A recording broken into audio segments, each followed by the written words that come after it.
कहते ओके।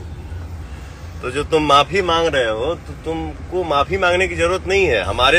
तो देखिए, एक अभी ताज़ा तरीन बयान निकल के पावर स्टार पवन सिंह की तरफ से सामने आया है कि ज्योति सिंह से जो भी उनका मुद्दा चल रहा था, विवाद चल रहा था, वो अब पूरी तरीके से सुलह हो चुका है।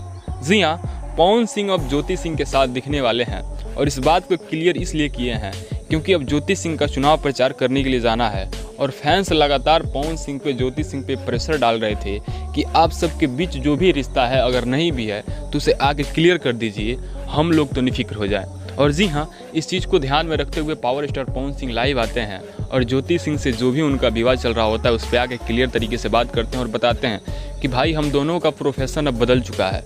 ज्योति सिंह हाउसवाइफ नहीं रही और मैं अब अपने फिल्मों में ज़्यादातर बिजी रहने लगा हूँ, इसलिए हम दोनों मिल नहीं पाते हैं। लेकिन इसका मतलब ये नहीं है कि हम दोनों अलग हो चुके हैं। हम चुनाव प्रचार में साथ दिखे थे और जैसे ही हम दोनों को फिर से ज़रूरत पड़ेगा, हम दोनों फिर से साथ आएंगे।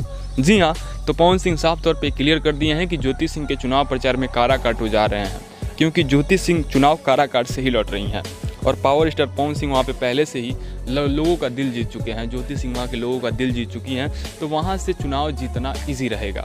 तो जी हाँ, आपको क्या लगता है, पावर स्टार पवन सिंह और ज्योति सिंह के चुनाव प्रचार में जाते हैं तो ज्योति सिंह को कितना प्रतिशत फायदा होगा, या फिर ज्योति सिंह वहाँ से सिंगल दम पे भी चुनाव निकाल सकती हैं? अपना राय कमेंट सेक्शन में बताइएगा और ऐसे ही बेहतरीन इन्फॉर्मेशन को पाने के लिए चैनल को सब्सक्राइब जरूर कीजिएगा।